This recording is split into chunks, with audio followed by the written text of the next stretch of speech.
मित्रांनो नमस्कार. आजच्या भागामध्ये आता जी मंजू आहे, तिला आता त्यांनी सांगितलेलं असतं, की "हे बघ आज मंजू आपल्याला फिरायला जायचं आहे." ती आता मग लगेच सकाळी-सकाळी तरी पण ती पोलिसांचे कपडे वगैरे घालून ड्युटीवर जायला तयार होते आणि अमरून त्या म्हणतात, की "काय गं मंजू, अगं जायचं नाही का? आपल्याला फिरायला यायचं आहे ना, जायचं आहे, चल ना, आवर ना. कुठं चालली तू ड्युटीवर? तू रजा काढली होतीस ना?" तर आता मंजू म्हणते, की "नाही अगं, मला महत्त्वाचं काम आहे, तुम्ही जा." तर आता लगेच ती म्हणते, की "आम्हाला नाही जायचं मग. तूच नाही तर आम्ही काय करू जाऊन?" तर आता ते म्हणते, की "नाही, नाही. अगं जा तुम्ही, एवढं काय त्याच्यामध्ये, मी येईल नंतर जाईल कधीतरी, मला आता काम आहे." तर आता मंजूची आई म्हणते, की "हो, आपण जाऊयात, पण आमची तू काळजी घेशील का गं स्वतःची आणि स्वतःकडे नीट लक्ष देशील का?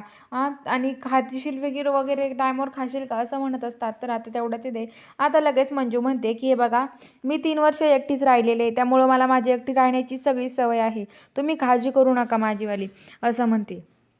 आणि आता अमरीचा नवरा म्हणतो, "चला आपण लगेच बॅगा भरूयात." आणि आता ते बॅगा भरायला लागतात.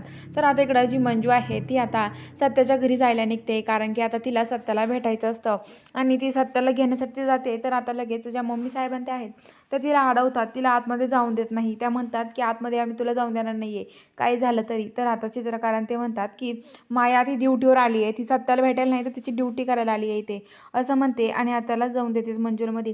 तर आता इकडं जी नर्स असते, ती नर्स आता सत्याचे अंग कोरडं करत असते. सत्याचा शर्ट काढते आणि ते ओल्या फडक्याने सत्याचं अंग पुसत असते. ती म्हणत असते, "अरे सत्या, किती दिवस झाले तू तो शर्ट घातलेला आहे.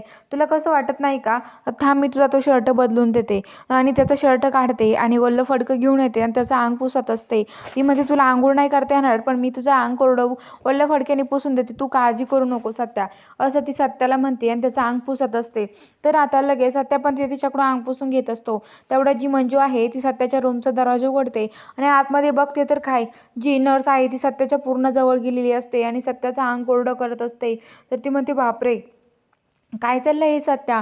आणि ती खूप मोठ्याने ओरडायला लागते. तर आता बघूया पुढील भागामध्ये आता मंजू काय करेल त्या नर्सचं, हे बघायला चॅनलला सबस्क्राईब करा.